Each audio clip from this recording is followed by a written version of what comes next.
ಸ್ನೇಹಿತರಿಗೆ ವಿಶೇಷವಾಗಿ ಈ ಅಧಿಕ ಮಾಸದಲ್ಲಿ ಅತ್ಯಂತ ಶ್ರೇಷ್ಠ ದಾನ ಅನ್ನಿಸ್ಕೊಳ್ಳೋದು ಅಪೂಪದಾನ. ಅಪೂಪದಾನ ಅಂದರೆ ಅತಿರಸ, ಕೆಲವೊಂದು ಕಡೆ ಅತಿರಸ ಅಂತ ಹೇಳ್ತೀರಿ, ನಮ್ಮ ಕಡೆ ಅನಾರಸ ಅಂತ ಹೇಳ್ತೀವಿ. ಅಕ್ಕಿಯಿಂದ ಮಾಡುವಂಥ, ಅಕ್ಕಿಯನ್ನು ನೆನೆ ಹಾಕಿ ಕುಟ್ಟಿ ಮಾಡುವಂಥ ಈ ಅನಾರಸವನ್ನು ಯಾವ ರೀತಿ ಮಾಡಬೇಕು, ಯಾವ ರೀತಿ ದಾನವನ್ನು ಕೊಡಬೇಕು, ಪೂರ್ಣ ವಿವರವಾಗಿ ತಿಳಿಸ್ಕೊಡ್ತೇನೆ ಅಂತ. ಯಾಕಂದರೆ ನೀವು ಏನು ಬೇಕಾದ ದಾನವನ್ನು ಈ ಅಧಿಕ ಮಾಸದಲ್ಲಿ ಬಂಗಾರ ಬೆಳ್ಳಿ ಎಷ್ಟು ಬೇಕಾದರೂ ಕೊಡ್ರಿ, ಆದರೆ ಅಪೂಪದಾನ ಕೊಡಲಿಲ್ಲ ಅಂದರೆ ಮಹತ್ವವೇ ಬರೋದಿಲ್ಲ. ಅದಕ್ಕೆ ಅತ್ಯಂತ ಪುಣ್ಯಪ್ರದವಾದದ್ದು ಈ ಅಪೂಪದಾನ ಅಂತ ಹೇಳ್ತಾರೆ. ಈ ಅಪೂಪದಾನವನ್ನು ಈ ಅಧಿಕ ಮಾಸದಲ್ಲಿ ಯಾವ ರೀತಿ ಕೊಡಬೇಕು ಮಾಡೋದನ್ನು ಕೂಡ ತಿಳಿಸ್ಕೊಡ್ತೀನಿ, ಬರ್ರಿ.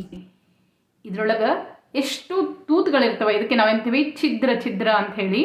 ಅಪೂಪದಲ್ಲಿರುವಂಥ ಛಿದ್ರಗಳ ಸಂಖ್ಯೆ ಎಷ್ಟು ದೀರ್ಘಕಾಲ ಸ್ವರ್ಗಲೋಕದಲ್ಲಿ ವಾಸುವ ಪುಣ್ಯ ಲಭಿಸ್ತದಂತ ಈ ಅಧಿಕ ಮಾಸದಲ್ಲಿ ಈ ಅನಾರಸವನ್ನು ದಾನವಾಗಿ ಕೊಟ್ಟಾಗ. ಅನಾರಸವನ್ನು ಕಂಚಿನ ಪಾತ್ರೆಯಲ್ಲಿ ದಾನವಾಗಿ ಕೊಡಬೇಕು. ಮೇಲೆ ಒಂದು ವಸ್ತ್ರವನ್ನು, ರೇಷ್ಮೆ ವಸ್ತ್ರ ಇದ್ದರೆ ರೇಷ್ಮೆ ವಸ್ತ್ರ, ಇಲ್ಲಾಂದರೆ ಸಾದಾ ವಸ್ತ್ರ ಇದ್ದರೆ ಸಾದಾ ವಸ್ತ್ರ, ಅದು ಇಲ್ಲ ಅಂತಂದರೆ ಬಾಳೆ ಎಲೆಯನ್ನು ಮುಚ್ಚಿ ಇದ್ರ ಮೇಲೆ ಮುಚ್ಚಬೇಕು. ಮುಚ್ಚಿ ಬ್ರಾಹ್ಮಣನಿಗೆ ಒಂದು ಸಂಕಲ್ಪ ಸಹಿತ ದಾನವನ್ನು ಕೊಡಬೇಕು. ಕಂಚಿನ ಪಾತ್ರೆ ಅಂದರೆ ಈ ರೀತಿ ಇರ್ತದೆ. ಅಲ್ಲೇ ನೀವು ಅಂಗಡಿಯೊಳಗೆ ಕೇಳಿದರೆ ಕೊಡ್ತಾರವರು ಕಂಚಿನ ಪಾತ್ರೆ ಅಂತ ಹೇಳಿ. ಕಂಚಿನ ಪಾತ್ರೆಯಲ್ಲಿ ಈ ರೀತಿಯಾಗಿ 33 ಅಪೂಪಗಳನ್ನು ಹಾಕಬೇಕು. ಮುಂದೆ ಒಂದು 5 ಅಪೂಪಗಳನ್ನ ನೈವೇದ್ಯಕ್ಕೆ ಇಟ್ಕೊಳ್ಬೇಕು.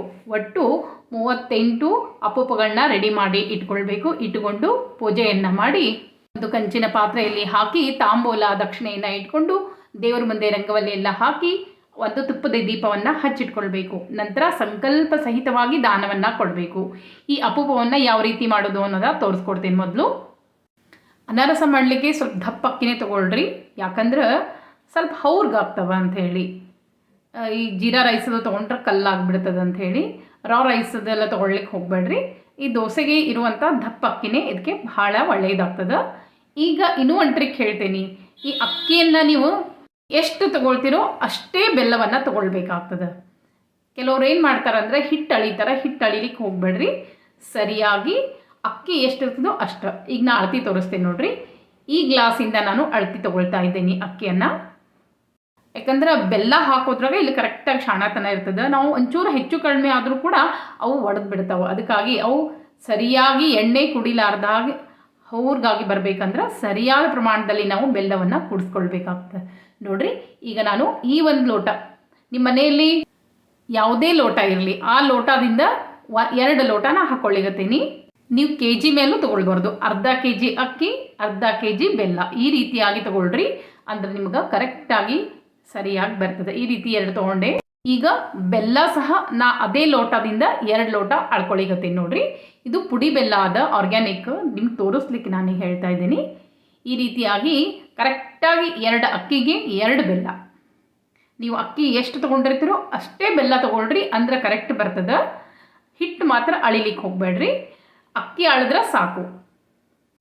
ಅರ್ಧ ಕೆ ಜಿ ಅಕ್ಕಿ ತೊಗೊಂಡ್ರೆ ಅರ್ಧ ಕೆ ಜಿ ಬೆಲ್ಲ ತೊಗೊಳ್ರಿ. 1/4 ಕೆ ಜಿ ಅಕ್ಕಿ ತೊಗೊಂಡ್ರೆ 1/4 ಕೆ ಜಿ ಬೆಲ್ಲ. ಒಟ್ಟು ಅಕ್ಕಿ ಪ್ರಮಾಣ ಎಷ್ಟಿರ್ತದೋ ಅಷ್ಟೇ ಪ್ರಮಾಣದಲ್ಲಿ ಈ ಬೆಲ್ಲವನ್ನು ತೊಗೊಂಡು ಈ ರೀತಿ ಈಗ ಅದನ್ನು ಸರಿಸಿ ದೂರ ಇಟ್ಬಿಡೋಣ ಅಂತ. ಈ ಅಕ್ಕಿನ ಏನು ಮಾಡಬೇಕು ಅಂದ್ರೆ ಸ್ವಚ್ಛ ತೊಳೆದು ನೆನೆ ಹಾಕ್ಬಿಡ್ಬೇಕು. ಇದನ್ನು 2 ದಿವಸ ನಾವು ಕರೆಕ್ಟಾಗಿ ನೆನೆಸ್ಕೊಳ್ಬೇಕು. ಭಾಳ ದಪ್ಪಿದ್ರೂ 1 ದಿವಸ ಆದರೂ ನಡೀತದೆ. 1 ದಿವಸ ಸ್ವಚ್ಛ ನೆನೆಸ್ಕೊಂಡು ಮಾರನೇ ದಿವಸ ನಾವು ಇದನ್ನು ಇಟ್ಕೊಂಡ್ರೆ ನಡೀತದೆ. ಈಗ ಇದ್ರ ತುಂಬ ನೀರು ಹಾಕಿಡಬೇಕು. ಅರ್ಧಂಬರ್ಧ ನೀರು ಹಾಕಬಾರ್ದು. ಆ ಅಕ್ಕಿ ಪ್ರಮಾಣ ಎಷ್ಟಿರ್ತದೋ ಅದರ 3/4 ನೀರನ್ನು ಹಾಕಿ ಗಟ್ಟಿಯಾಗಿ ಮುಚ್ಚಿ ಇಡಬೇಕು. ಇದನ್ನು ದಿನಾ ತೊಳಿತಿರ್ಬೇಕು ನೀವು. 1 ದಿವಸ ಬಿಡ್ಲಿಕ್ಕೆ ಹೋಗಬಾರ್ದು. 2 ದಿವಸ ಇಟ್ಟರೆ 2 ದಿವಸ ಬೆಳಗ್ಗೆ ಸ್ವಚ್ಛ ತೊಳೆದು ಸ್ನಾನ ಆದ ತಕ್ಷಣ ಮೊದಲು ತೊಳೆದು ಮತ್ತೆ ಹೊಸ ನೀರು ಹಾಕಿ ಮುಚ್ಚಿಟ್ಬಿಡಬೇಕು. ಈ ರೀತಿ 2 ದಿವಸ ನೆನೆ ಹಾಕಿ ಇಟ್ಟಂಥ ಅಕ್ಕಿನ ಸ್ವಚ್ಛ ತೊಳೆದು 4ನೇ ದಿವಸ ನೆಂದಿದ್ದ ಅಕ್ಕಿಯನ್ನು ಒಂದು ಸೀರೆ ಮೇಲೆ ಒಣಗಿ ಹಾಕ್ಕೊಂಡ್ಬಿಡ್ಬೇಕು. ಪೂರ್ಣ ನೀರು ಬಸಿದು ಎಲ್ಲ ಸ್ವಚ್ಛ ಆದಮೇಲೆ ತೊಳೆದು ಒಂದು ಸೀರೆ ಮೇಲೆ ಆ ಅಕ್ಕಿಯನ್ನು ಹಾಕ್ಕೊಂಡು ಬಿಡಬೇಕು. ಆ ಅಕ್ಕಿ ಪೂರ್ಣ ಆರಿದ ಮೇಲೆ ಈ ಮಿಕ್ಸರ್ಗೆ ಹಾಕ್ಕೊಳ್ಬೇಕು. ಮಿಕ್ಸರ್ಗೆ ಹಾಕಿ ಸಣ್ಣ ಕಣ್ಣಿನ ಸಾಣಿಗೆಯಿಂದ ಸಾಣಿಸ್ಕೋಬೇಕು. ಆ ಹಿಟ್ಟು ಇಷ್ಟು ನುಣುಪಾಗಿ ಬರಬೇಕು ನೋಡ್ರಿ. ಈ ರೀತಿಯಾಗಿ ಹಿಟ್ಟು ಬರಬೇಕು. ಅಕ್ಕಿ ಹಿಟ್ಟು ಬಂದಾಗ ಈ ರೀತಿ ನುಣುಪಾಗಿರ್ತದೆ.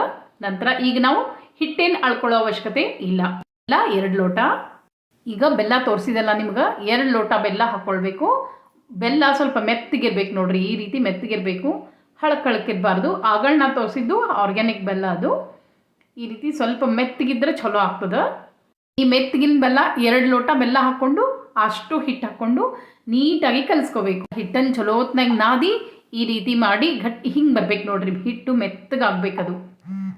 ಅದು ನೀವು ಸರಿಯಾಗಿ ಅಳತಿ ಬೆಲ್ಲ ಹಾಕಿದ್ರೆ ಹಿಂಗಾಗ್ತದೆ. ಅಕಸ್ಮಾತ್ ಒಂಚೂರು ಆಗಲಿಲ್ಲ ಅಂತಂದ್ರೆ ಇದಕ್ಕೆ 1-2 ಚಮಚ ತುಪ್ಪ ಹಾಕ್ಕೊಂಡು ಮತ್ತೆ ಮಿಕ್ಸರ್ಗೆ ನೀವು ಹಾಕ್ಕೋಬೋದು. ಮಿಕ್ಸರ್ಗೆ ಮತ್ತೆ ಅದೇ ಎಲ್ಲ ಹಿಟ್ಟು ಬೆಲ್ಲ ಕುಡಿಸಿದ ಹಿಟ್ಟು ಇರ್ತದೆ, ಅದನ್ನು 1 ಚಮಚ, ಭಾಳಷ್ಟು ತುಪ್ಪ ಹಾಕಬಾರ್ದು, 1 ಚಮಚ ಹಾಕಿದರೆ ಸಾಕು.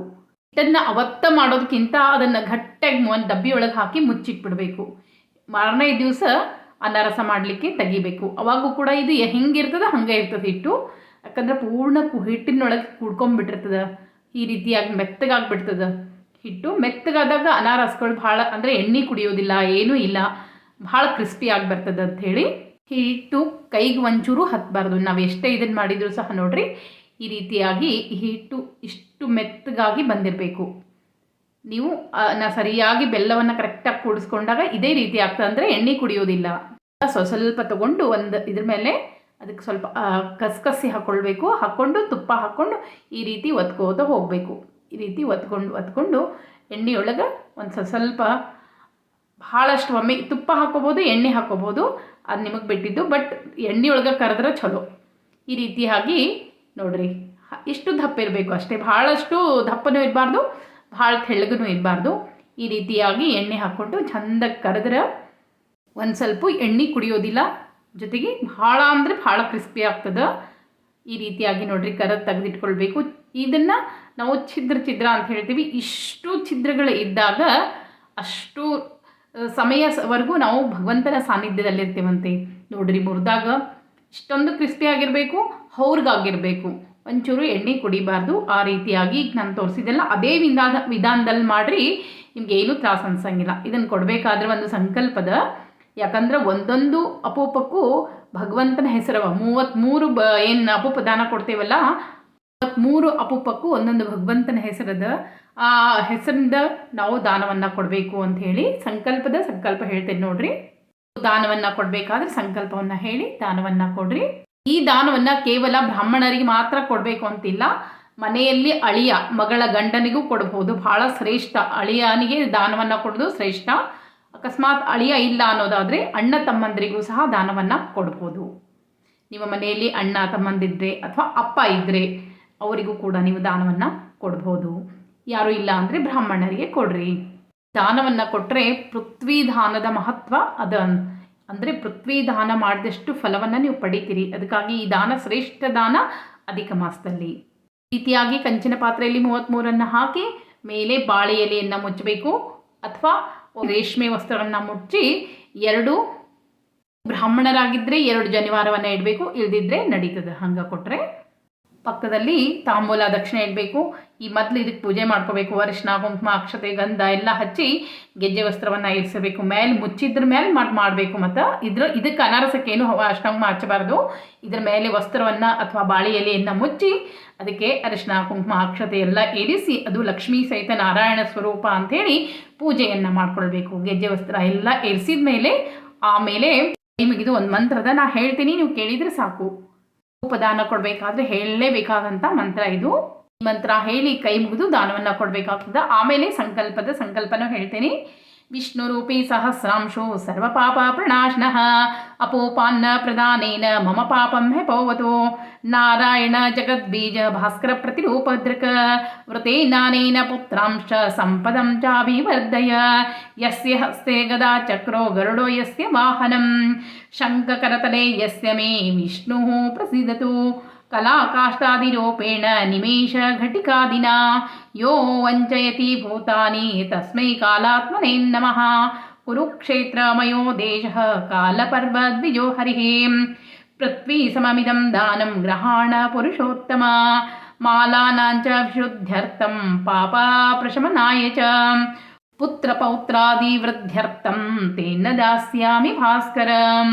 ಈ ಮಂತ್ರ ಹೇಳೋದಕ್ಕೆ ಅರ್ಥ ಅಂದರೆ ಈ ದಾನವಂತೂ ಪೃಥ್ವಿ ದಾನಕ್ಕೆ ಸಮಾನ. ಪುರುಷೋತ್ತಮನೇ ಇದನ್ನು ಸ್ವೀಕರಿಸುವ ದೋಷಗಳ ಪರಿಹಾರಕ್ಕೋಸ್ಕರ, ಪಾಪಗಳ ನಾಶಕ್ಕೋಸ್ಕರ ಪುತ್ರ ಪೌತ್ರಾದಿಗಳ ಅಭಿವೃದ್ಧಿಗೋಸ್ಕರ ಹೇ ಭಾಸ್ಕರ ರೂಪಿ ವಿಷ್ಣುವೇ ನಾನು ಇದನ್ನು ನಿನಗೆ ಅರ್ಪಿಸ್ತಾ ಇದ್ದೇನೆ ಅಂತ ಹೇಳಿ ನಮಸ್ಕಾರ ಮಾಡಿ ಕೈ ಮುಗಿದು ಹೇಳಿ ಇರುವಂಥ 33 ಅಪೂಪಗಳ ಹೆಸರು ವಿಷ್ಣುಂ ಜಿಷ್ಣುಂ ಮಹಾವಿಷ್ಣುಂ ಹರಿಂ ಕೃಷ್ಣಂ ಅಧೋಕ್ಷಂ ಕೇಶವಂ ಮಾಧವಂ ರಾಮಂ ಅಚ್ಯುತಂ ಪುರುಷೋತ್ತಮಂ ಗೋವಿಂದಂ ರಾಮಂ ಶ್ರೀಶಂ ಶ್ರೀಕಂಠಂ ವಿಶ್ವಸಾಕ್ಷಣಂ ನಾರಾಯಣಂ ಮಧುರಿಪುಂ ಅನಿರುದ್ಧಂ ತ್ರಿವಿಕ್ರಮಂ ವಾಸುದೇವಂ ಜಗದ್ಯೋನಿಂ ಅನಂತ ಶೇಷಾಯನಂ ಸಂಕರ್ಷಣಂಚ ಪ್ರದ್ಯುಂ ದೈತ್ಯಾನಿಂ ವಿಶ್ವತೋಮುಖಂ ಜನಾರ್ದಂ ಧರಾವಾಸಂ ದಾಮೋದರಮಘಾರ್ಧನಂ ಶ್ರೀಪತಿಂಚ ತ್ರಯಸ್ತ್ರಿಂಶದುದ್ದಿಶ್ಯ ಪ್ರತಿನಾಮಭಿಃ ರೀತಿ ನಾಮಸ್ಮರಣೆಯನ್ನು ಮಾಡಿ ಕೈಯಲ್ಲಿ ಅಕ್ಷತೆ ಒಂದು ದಕ್ಷಿಣೆ ತಾಂಬೂಲ ಎಲ್ಲ ಹಿಡ್ಕೊಂಡು ಈಗ ಸಂಕಲ್ಪವನ್ನು ಮಾಡ್ಕೊಳ್ಬೇಕು. ಸಂಕಲ್ಪ ಮಾಡದೆ ಕೊಟ್ಟರೆ ಏನೂ ಫಲ ಬರೋದಿಲ್ಲ.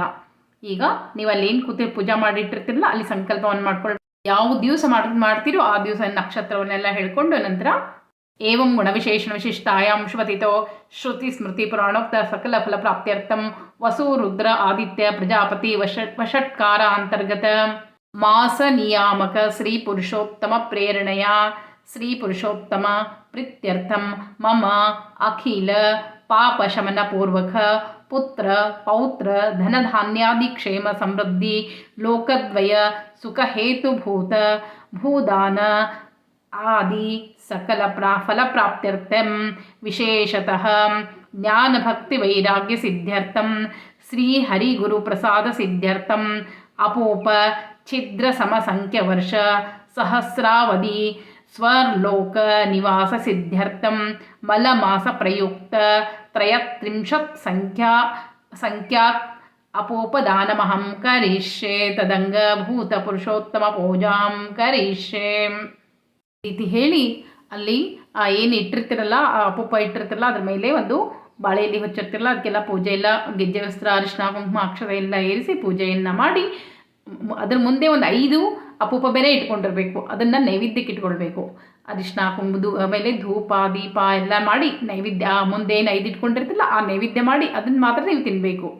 ಉಳ್ಕಿದೆಲ್ಲ 33 ದಾನ ಕೊಟ್ಟಿದ್ದು ಅಣ್ಣ ತಮ್ಮಂದ್ರಿಗೂ ಕೊಟ್ಟರೆ ಸಹಿತ ಅದರಾಗಿಂದು ಒಂದು ನೀವು ತಿನ್ನಬಾರ್ದು. ನೀವು ತಿಂದರೆ ನಿಮ್ಗೆ ಯಾವ ಫಲನೂ ಬರೋದಿಲ್ಲ. ಹಳೆಯನಿಗೆ ಕೊಟ್ಟರು ಸಹ ನೀವು ಅದರೊಳಗಿಂದ ದಾನ ಕೊಟ್ಟಿದ್ರೊಳಗಿಂದ ಒಂದು ಅಪೂಪವನ್ನು ನೀವು ತಿನ್ನಬಾರ್ದು. ನೀವು ಮುಂದೆ ಏನು ನೈವೇದ್ಯಕ್ಕೆ ಇಟ್ಕೊಂಡಿರ್ತಿರಲ್ಲ 5 ನೈವೇದ್ಯಕ್ಕೆ ಇಟ್ಕೊಳ್ಬೇಕು. ಆ ನೈವೇದ್ಯದೊಳಗಿಂದ ನೀವು ಮನೆ ಮಂದಿ ಎಲ್ಲ ತಿನ್ಬೋದು. ನೀವು ದಾನ ಕೊಟ್ಟಿದ ಮೇಲೆ ನೀವು ಮನೆ ಮಂದಿ ಯಾರು ದಾನ ಕೊಟ್ಟಿದ್ರೊಳಗಿಂದ ತಿನ್ನಬಾರ್ದು. ಈ ರೀತಿಯಾಗಿ ತಾಂಬೂಲ ದಕ್ಷಿಣೆ ಎಲ್ಲ ಇಟ್ಕೊಳ್ಬೇಕು. ಜೋಡಿಗೆ ಎಲ್ಲ ಇಟ್ಕೊಂಡು ಕೊಟ್ಟು ನಮಸ್ಕಾರವನ್ನು ಮಾಡಬೇಕು. ಅಪೂಪಕ್ಕೆ ಏನು ಛಿದ್ರ ಆಗಿರ್ತದಲ್ಲ ಆ ತೂತುಗಳ ಮುಖಾಂತರ ನಮ್ಮ ಪಾಪಗಳೆಲ್ಲವೂ ಬಸಿದು ಹೋಗ್ತದಂತ. ನಾವು ಮಾಡಿದಂಥ ಕರ್ಮಗಳೆಲ್ಲ ಕಳೆದು ನಮಗೆ ಒಳ್ಳೆಯ ಒಂದು ದಿನಗಳ ಪ್ರಾಪ್ತಿ ಆಗ್ತದೆ ಅಂಥೇಳಿ. ಅಷ್ಟೇ ಅಲ್ಲ ಲಕ್ಷ್ಮೀ ಸಹ ಪ್ರೀತ್ಯರ್ಥಳಾಗ್ತಾಳಂತೆ. 33 ಕೋಟಿ ದೇವತೆಗಳಿಗೂ ನಾವು ಮಾಡಿರುವಂಥ ಈ ನೈವೇದ್ಯ ಅಷ್ಟೂ ದೇವತೆಗಳಿಗೂ ಮುಟ್ಟುತ್ತದೆ ಅಂಥೇಳಿ. ಅದಕ್ಕಾಗಿ ಈ ನೈವೇದ್ಯ ಆಮೇಲೆ ಈ ದಾನಕ್ಕೆ ಬಹಳನೇ ಮಹತ್ವದ. ರೀತಿಯಾಗಿ ಅಪೂಪ ದಾನವನ್ನು ತಿಳಿಸ್ಕೊಟ್ಟಿನಿ ಸ್ನೇಹಿತರೆ. ಮತ್ತೆ ಮುಂದಿನ ವಿಡಿಯೋದಲ್ಲಿ ಸಿಗ್ತೀನಿ. ನಮಸ್ಕಾರ.